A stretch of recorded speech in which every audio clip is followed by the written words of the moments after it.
Hello students, तो आज हम लोग मिल रहे हैं 4.4 और 4.5 के थ्योरी के साथ।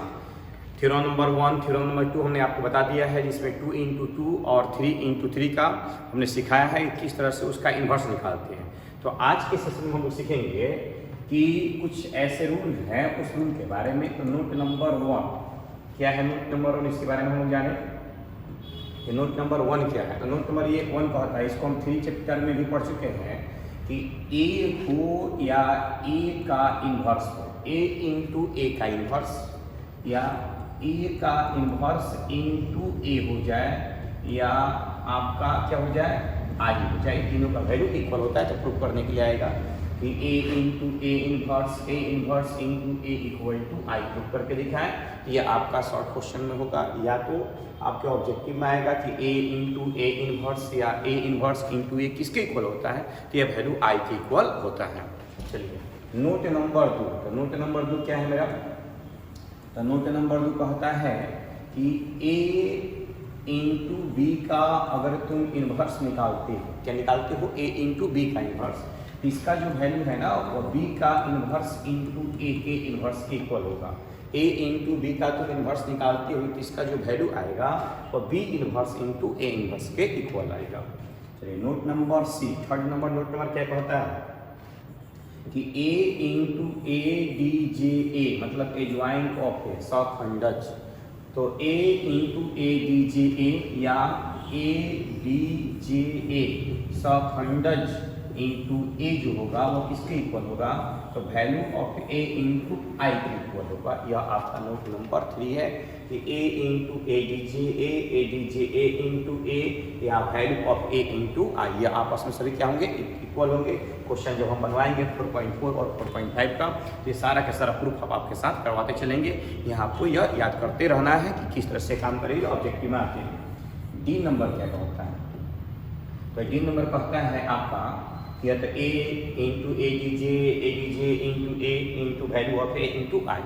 डी नंबर कहता है कि A11 इंटू A11 मतलब सखंडज इंटू उसका स्थिति A11 plus A12 into A12 plus A13 into A13 जो होगा वह वैल्यू ऑफ ए के इक्वल होगा। या थोड़ा सा आपको कन्फ्यूजन में होगा, नहीं समझ में आया होगा। मतलब यह है कि अगर आपके पास जो आव्यूह है या जो सारणी है 3 इंटू 3 ऑर्डर में है, A11 A12 A13 A21 A22 A23 A31 A32 और A33, अगर इसका वैल्यू निकालना होगा तो हम इस हेल्प से निकाल सकते हैं, यानी सखंडज की सहायता से इसका हम मान आसानी से ज्ञात कर सकते हैं। तो जिस पोजीशन का हम सदस्य लेंगे उसी का सखंडन लेना होगा। तो A11 लिए, क्योंकि यहाँ हम बंद करेंगे 11 को, तो A11 लिए तो बड़ा A11 होगा, सखंडज को A11 से दिखाते हैं। जब A12 लेंगे तो यह A12 का सारा हम प्रूफ करवाएंगे कैसे होता है। A13 लेंगे तो इसका भी A13 होना पड़ेगा, और ये टोटल का जो सोल्यूशन आएगा ना वो किसके इक्वल आएगा? तो वैल्यू ऑफ ए के इक्वल आएगा। तो आइए हम लोग सारे के सारा सिस्टम को क्या करते चलेंगे, प्रूफ करते चलेंगे किस तरह से वैल्यू सारे के सारे होते हैं। जैसे रिपीट कर दे, ए इंटू ए इन्वर्स या ए इन्वर्स इंटू ए जो है वो आई के इक्वल होगा। ए इंटू बी का प्रतिलोम जो है वो बी का प्रतिलोम इंटू ए का प्रतिलोम के इक्वल होगा।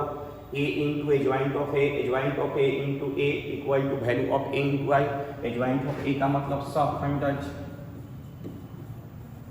सखंड के बाद जो वैल्यू आता है उसे सखंडज कहते हैं। चलिए A11 A12 A13 ऐसा भी ले सकते हैं। जैसे A11 हमने लिया, A11 इसका भी 11 होना चाहिए। जो वैल्यू सदस्य का होना चाहिए सेम वही वैल्यू आपका सखंडज का होना चाहिए। A22 लिया, इसका वैल्यू भी A22 होना चाहिए। A हमने 33 लिया, इसका वैल्यू भी क्या होना चाहिए? 33 होना चाहिए। दोनों का स्थितियाँ जो है वो आपस में क्या होना चाहिए? समान होना चाहिए। अगर ऐसा होता है तो यह जो टोटल सिस्टम का वैल्यू जो होगा वो वैल्यू ऑफ ए के इक्वल आएगा। तो इस तरह से एक हमने मेथड बताया था कि 3 तरीका से आपको प्रतिलोम निकालना सिखा दिए हैं, और एक लास्ट मेथड है कि समीकरण के सहायता से दिए गए सारणी का या आव्यूह का प्रतिलोम ज्ञात करें। तो ये चौथा मेथड आपको हम सिखा देंगे। तो ये 4 कंडीशन पहले आप समझ लें बढ़िया से, ये क्वेश्चन के साथ इसको प्रूफ करा देंगे। यह जो है ये थ्योरी के साथ अभी हमको प्रूफ करा के दिखाते हैं कि कैसे इसका प्रूफ होगा। तो आइए देखा जाए प्रूफ। देखिए अगर मेरे पास एक आव्यूह है a इक्वल टू ऐसा आदमी है a11 a12 a13 a21 a22 a23 a31 a32 और a33, इस तरह से मेरे पास एक सारणी दिया गया है, इसका वैल्यू निकालना। तो हमने पहले आपको निकालना सिखाया है उप सारणी सहखंड सहखंड। तो देखो उप सारणी कैसे निकाल, इसी पे निकालते उप सारणी ना, इसको निकालना केवल R1 पर सोल्यूशन करना है। तो पहले आइए हम उप सारणी आपको निकाल के दिखाएंगे। उप सारणी इसका केवल R1 का उप सारणी क्या होगा, तो M11 M12 M13। तो M11 का वैल्यू क्या होगा, तो सामने से इधर से और सामने इधर से 1 कर दिए, जो दिखाई दिया उसे लिख दो। तो A22 A23 A32 और A33 ना, M11 का वैल्यू है। चलिए M12, तो M12 का वैल्यू क्या आएगा, तो 1 करेंगे इधर से क्या दिखाई दिया A21 A23, इधर क्या है A31 और इधर क्या है A33। चलिए इसमें आ जाइए, इसमें आ जाइए M13 में आ जाइए। M13 क्या कहता है कि इसको बंद कर दोगे, इसको बंद कर दोगे, क्या दिखाई देगा A21, इधर A22 A31 और A32। सही है सब। M1 ये सामने सामने 1 के 22 23 32 33 22 23 32 33 ना। पिछला बार में मिस्टेक कुछ था उसे सुधार चुके, वो लोग सुधार चुका है, सिखा दिया मैंने। A12 क्या था, इधर से बंद कर दिया, इधर से बन गया 21 23 31 33 21 23 31 33 13 इधर से 1 कर दी, इधर से 1 कर दी 21 22 31 32 21 22 31 32। इस तरह से हम लोगों ने M1 कर दिया। अब इसका हम निकालेंगे B नंबर में सहखंड। सहखंड कैसे निकालोगे, एडजॉइंट ऑफ A मतलब सहखंड। सहखंड करता है A11 A12 A13 A11 A12 और A13 सहखंड A11 A12 A13 1 1। देखो एक प्लस एक दो सम संख्या, और जब सम संख्या होगा तो चिन्ह किसका होगा, प्लस का, भी सम संख्या माइनस का प्लस का। सेम वैल्यू को लिख दिया जाए, तो सेम वैल्यू मेरे पास क्या है A22 A22 A23 A32 और A33 ना। इसका वैल्यू क्या है, इसका वैल्यू मेरे पास क्या है A21 A23 और A31 A33। चलिए इसका वैल्यू दिया जाए, इसका वैल्यू क्या है, इसका वैल्यू है A21 A22 A31 और A32 A31 और A32 ना, प्लस माइनस सिंबल के साथ A21 22 31 32 सब सारा वैल्यू हमने लिख दिया है। अब देखा जाए जब वैल्यू ऑफ A हम लोग निकालते हैं तो क्या होता है, यही मेन कॉन्सेप्ट बनना है कि जब वैल्यू ऑफ A निकाला जाएगा तो उस टाइम में इसका जो वैल्यू है वो किसके इक्वल आएगा। चलिए तो आइए इसको देख लेते हैं। पहले वैल्यू ऑफ A निकालते हैं तो इसका वैल्यू किसके इक्वल आता है हम लोग का, तो यहाँ से हम क्लियर कर पाएंगे।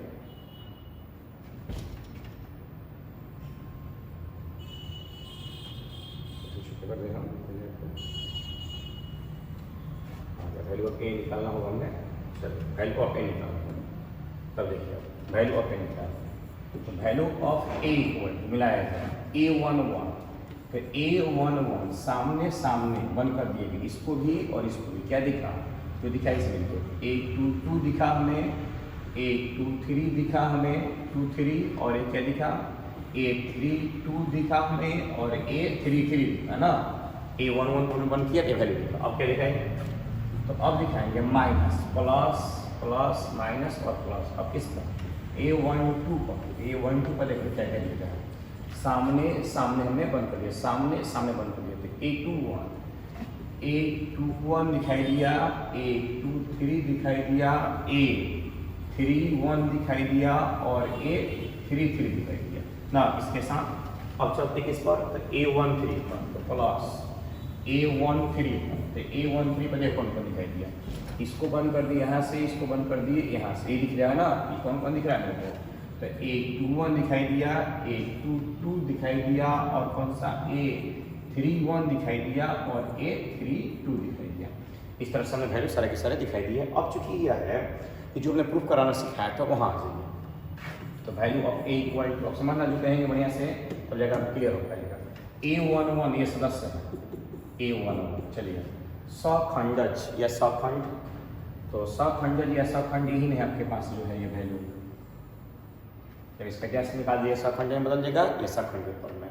तो देखो तो ये टोटल सिस्टम को हम लिख सकते हैं ना A11, बोलिए यह वैल्यू और यह वैल्यू सेम है, इसके जगह हम लिख सकते हैं ना, क्या लिख सकते हैं, तो A11 लिख सकते हैं, इसके क्या लिख सकते हैं, A11 हम लोग लिख सकते हैं। ठीक है सर, चलिए अब आइए।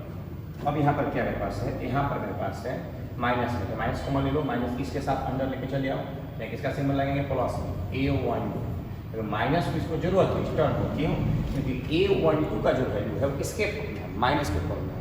तो इसके पोजीशन पर ये टोटल माइनस के साथ, ये टोटल माइनस के साथ इसके पोजीशन पर हम लोग क्या पुट कर सकते हैं, हम लोग पुट कर सकते हैं माइनस इसके जगह पर A12, ठीक हो सब। अब आइए अब क्या करेंगे हम, तो अब नेक्स्ट कंडीशन मेरे पास है, नेक्स्ट कंडीशन क्या है, प्लस A13, तो A13 के साथ किसका यूज करेंगे, तो इसका यूज करेंगे A13 के साथ। तो इसका जो वैल्यू होगा वो देख लो इसके बराबर है, इसके बराबर है A13 के बराबर है ना। तो इसके जगह पर हम लोग कर सकते हैं, क्या कर सकते हैं, तो A13 और इस तरह से हम लोगों ने देखा कि वैल्यू ऑफ A आसानी से निकाल सकते हैं। यह आपका प्रूफ हो गया कि अगर वैल्यू ऑफ A निकालना हो तो A11 यानी जो स्थिति सदस्य की होगी वही स्थिति आपकी सखंड की होगी या सखंडज की होगी। सखंड दोनों सेम ही है, उसमें गैस बराबर सखंड में चल जाएगा, केवल इस तरह से है तो सखंड के फॉर्म में है। तो A11 into A1, A12 into A12, A13 into A13, same condition आप अप्लाई कर सकते हैं वैल्यू ऑफ A निकालने के लिए, यानी कि जो स्थिति सदस्य की होगी वही स्थिति आपकी सखंड की या सखंडज की होगी। तो याद रखने सिखाया था कि A का वैल्यू निकालो या A गैस का वैल्यू निकालो, दोनों का वैल्यू आपस में क्या होता है, इक्वल होता है। तो इस टर्म में रहेगा उस समय यह सखंड होगा, और इस टर्म में रहेगा तो उस समय क्या होगा, सखंडज होगा। तो सखंडज हो या सखंड हो, बात एक ही, दोनों का सेम वैल्यू होता है, इसलिए जो स्थिति सदस्य का होगा वही स्थिति सखंडज की होनी चाहिए या सखंड की होनी चाहिए। तो सर अगर हम A सेकंड पर निकालते A21 पर, तो A21 यहाँ होगा कि इसके साथ यहाँ पर भी A क्या होना चाहिए, 21 होना चाहिए। यहाँ पर मेरे पास सर A22 होगा, इसके साथ यहाँ पर क्या होना चाहिए, A22 होना चाहिए। सर यहाँ पर मेरे पास A23 होगा, यहाँ पर भी क्या होना चाहिए, 23 होना चाहिए। तो इस तरह से जो स्थिति सदस्य की होगी सेम स्थिति आपकी सखंड की या सखंडज की होगी। है तो क्लियर सब, क्योंकि हम एकों को बारी बारी से लेकर चलेंगे, 1 लेकर चले, सामने 1 किए, और जो यह वैल्यू आ रहा है, ये जो वैल्यू मेरे पास आ रहा है ये वैल्यू ही सखंड है, सखंडज है। नेक्स्ट निकाल दूंगा तो सखंडज हो गया, इस तरह से तो सखंड। फिर 1 2 पर लेकर चलिए, तो चूंकि सम संख्या है तो प्लस में भी सम संख्या है तो माइनस में, तो चिन्ह का मेंशन करता है आपको कौन सा, सखंडज। कि भाई आपका सम संख्या है तो प्लस लोगे, आपकी सम संख्या हो तो माइनस लोगे, तो माइनस होगा तो इसके साथ इंक्लूड हो जाएगा, माइनस के साथ ये पूरा टर्म मिलकर जो है वो बन रहा है A12 ना। अब सही है, आपको डाउट आपको नहीं होना चाहिए। ऐसे क्वेश्चन जब सिखाएंगे आपको 4.4 और 4.5 में प्रॉपर क्लियर हो जाएगा। आज आपका टोटल 4.4 और 4.5 का PDF डाल देंगे हम क्वेश्चन का, ताकि आप लोग इसे बना सके, और कल के वीडियो में 4.4 और 4.5 में जितना क्वेश्चन बना सकते हैं बनाकर आपको डाल देंगे। 1-2 दिन में ये आपका खत्म हो जाएगा, और मंडे से क्लास स्टार्ट हुई रहा है 12 तारीख से। चलिए तो नेक्स्ट हम लोग देखते हैं। तो नेक्स्ट थ्योरी क्या था, ये तो हो गया। नेक्स्ट थ्योरी है इस समीकरण के सहायता से, समीकरण की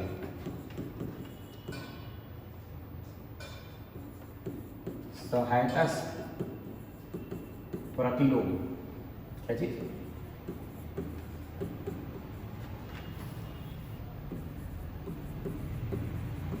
प्रतिलोम ज्ञात करें, यानी कि जो प्रतिलोम निकालना हो उसमें आप समीकरण की सहायता लें, न कि आव्यूह का प्रयोग करें और न कि सारणी का प्रयोग करें। तो एक क्वेश्चन की तरह हम उसी के दिखा देते हैं, खुलकर।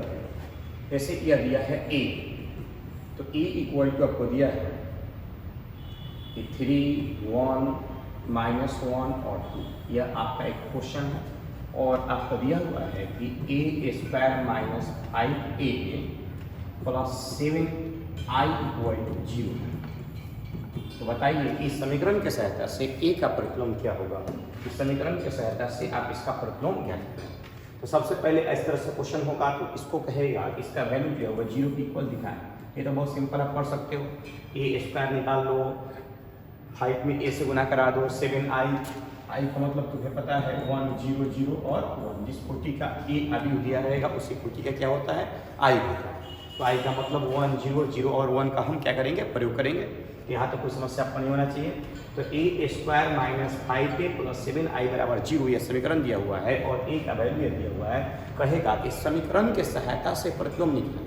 क्या कहे क्वेश्चन कि इस समीकरण के सहायता से क्या निकालें प्रतिलोम निकालें। ये चौथा तरीका है प्रतिलोम का। प्रतिलोम का पहला तरीका हमने सीखा है आव्यूह विधि, दूसरा तरीका सिखाया है हमने सारणिक विधि, तीसरा तरीका हमने सिखाया है बाय कॉन्सेप्ट और चौथा तरीका है इस समीकरण के सहायता से प्रतिलोम निकालें, जिसमें आपको समीकरण सीधे सीधे क्वेश्चन में दिया रहेगा। तब देखा जाए तो चूंकि a² - 5a + 7i आपको दिया हुआ है, यह आपका समीकरण है, इसके सहायता से प्रतिलोम निकालना है। तो क्या क्या करोगे पहले काम क्या है प्रतिलोम निकालना। तो दोनों तरफ a इनवर्स से भाग देने पर दोनों तरफ a इनवर्स से भाग दिया जाए, a के पावर -1 से भाग दिया जाए। तो सॉरी दोनों तरफ a इनवर्स से गुना करना, भाग नहीं होगा, दोनों तरफ a के पावर -1 से गुना करने a के पावर -1 से गुना कर। किसी भी क्वेश्चन को बनाने के इस कॉन्सेप्ट का यूज कीजिए। कोई भी क्वेश्चन और समीकरण दिया गया हो, आप कहे कि उसका प्रतिलोम ज्ञात करें, तो सबसे पहला काम है कि दोनों तरफ जो क्वेश्चन दिया गया है उसमें a के पावर -1 से यानी a के पावर -1 से हम गुना कराएंगे। तो आइए तो a inverse into a² - 5a + 7i = 0 into a inverse कर लिया हम लोगों ने। अब देखिए तो a इनवर्स इंटू a² बारी बारी तोड़ेंगे -5a इनवर्स इंटू a, इसके साथ में लगाएंगे + 7a इनवर्स इंटू i = क्या हो जाएगा 0। तो पहले से ही है। अब इसको लिख सकते हैं ना कि a इनवर्स इंटू a² के दो भागों में तोड़ दिए, a इंटू a के फॉर्म में -5 a इनवर्स इंटू a जो है वो किसके इक्वल होगा i के इक्वल होगा। ये बता दिया पहले ही मैंने कि a इनवर्स इंटू a किसके इक्वल होता है i के इक्वल होता है + 7 a इनवर्स इंटू i किसके इक्वल होगा a इनवर्स के इक्वल होगा = 0। यहाँ तक सब सही हो। तब हम लोग थोड़ा आगे बढ़ेंगे, इसको छोटा कर दें।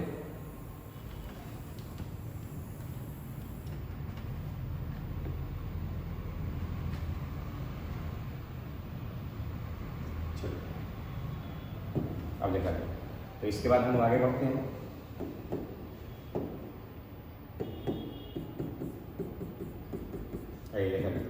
तो a इनवर्स इंटू a मिलकर क्या बनाएगा i बनाएगा, क्योंकि 2 के पावर -1 बा कट जीते का बनी लेकिन बनी। तो a इनवर्स इंटू a मिलकर किसका निर्माण करेगा तो i का निर्माण करेगा। तो ये i हो गया इंटू a है -5i + 7 इंटू a इनवर्स = 0। ठीक है सभी। अब आ जाओ इस i इंटू a जो है वह a इक्वल है -5i + 7a इनवर्स = कितना पास है 0। अब ये दोनों टर्म को उस तरफ ले जाएंगे, उस तरफ ले जाएंगे तो क्या बचेगा हमारे पास 7 इंटू a इनवर्स = या 5i माइनस में है तो प्लस में हो जाएगा 5i और a जो है वो प्लस में वो किस में हो जाएगा माइनस में हो जाएगा -a। तो इसलिए a inverse = 1/7 into 5i - a। यह a इनवर्स आपका निकल गया। अब यहाँ पर 5i इंटू ए आपको पुट करना होगा। तो ए का वैल्यू याद रखिए क्या मेरे पास है, फिर समझ लो ए इनवर्स निकालने के लिए जो क्वेश्चन आपको दिया गया है समीकरण, उसमें आप दोनों तरफ ए के पावर -1 से गुना कराओगे। गुना कराने के बाद बाई पार्ट सबको तोड़ेंगे या तो जीरो के साथ होगा, जीरो हो जाएगा। ए स्क्वायर को हमने लिख दिया है ए इंटू ए के फॉर्म में, चूँकि यहाँ 5a से गुना कराओगे तो A inverse into A inverse into A का वैल्यू आई के इक्वल होता है। यहाँ पर 7 into I into A inverse into I है, तो यह आपके ए इनवर्स से हो जाएगा क्योंकि आई से गुना कराने के बाद कोई फर्क पड़ने वाला नहीं है।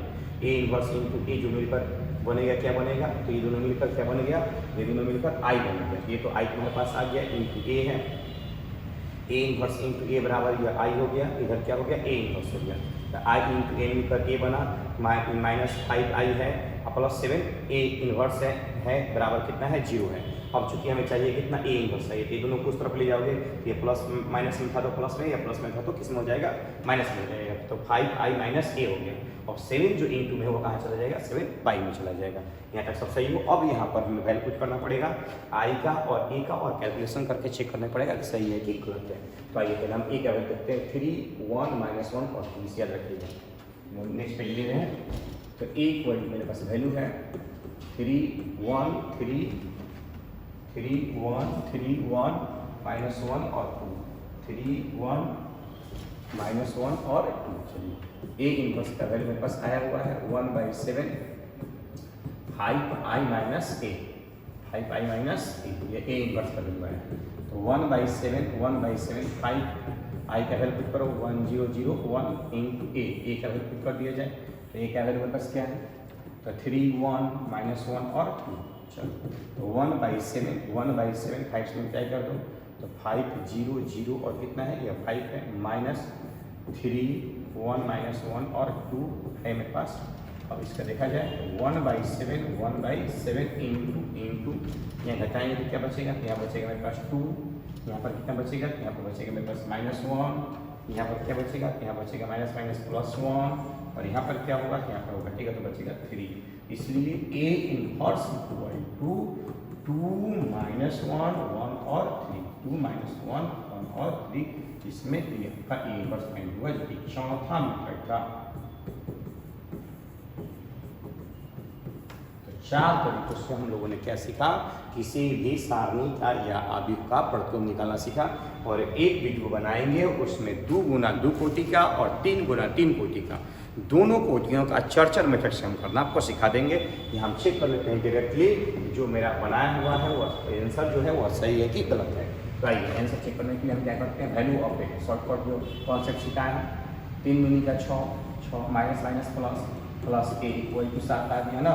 तो वैल्यू ऑफ ए का वैल्यू कितना है 7 है। चलिए ए इनवर्स निकालना सीखा है, ए इनवर्स बराबर 1/वैल्यू ऑफ ए, तो 1/7 दोनों को आपस में बदल दिया जाए तो दोनों बदल दीजिए। यहाँ पर 2 हो जाएगा, यहाँ पर कितना हो जाएगा 3 हो जाएगा। और दोनों में चिन्ह जो है माइनस का लगा दीजिए, यहाँ लगाइएगा तो यहाँ -1 हो जाएगा और यहाँ कितना हो जाएगा +1 हो जाएगा। मिला लीजिए 2 -1 1 और 3, 2 -1 1 और 3 ये सबसे कारगर तरीका है जो कि अभी कहीं भी बुक में या कहीं भी जगह आपका मेंशन नहीं है, जो कि हमने कॉन्सेप्ट पर सिखाया है।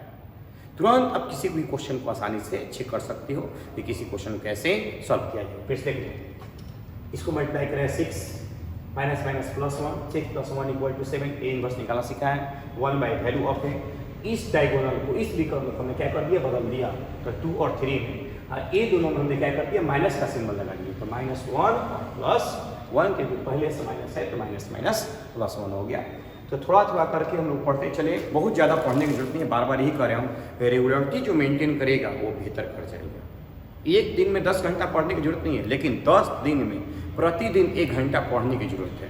ये मेरा अनुभव है और इसी तरह से आप लोग आगे बढ़ते चले। तो इस सबका PDF आपको मिल जाएगा। और आज की क्लास में जो पढ़ाया गया वो टोटल पूर्णतः 4.4 और 4.5 का थ्योरी समाप्त हो गया, जो कि तीसरा नंबर वीडियो के थ्योरी के अनुसार समाप्त कर चुके हैं। अब जो 1 2 3 ABC लिखवाए हैं वो क्वेश्चन के साथ आपको प्रूव कराते चलेंगे। तो आज के वीडियो में इतना ही। मैं इसके पश्चात आप लोगों से विदा लेता हूँ और विदा लेने से पहले आपसे कहना चाहता हूँ कि आज का क्लास का PDF में आप लोग देख लीजिएगा 4.4 से लेकर 4.5 तक का जो क्वेश्चन का PDF है वह डाला होगा NCERT का। नेक्स्ट वीडियो में हम लोग मिलेंगे NCERT 4.4, 4.5 के क्वेश्चन के साथ। तब तक आप लोग खुश रहें, मस्त रहें। भगवान से यही दुआ है कि जहाँ रहें आप बेहतर तरीक़ा से रहें। आपका क्लास खुलेगा तब आप लोग हमसे मिल पाइएगा। धन्यवाद।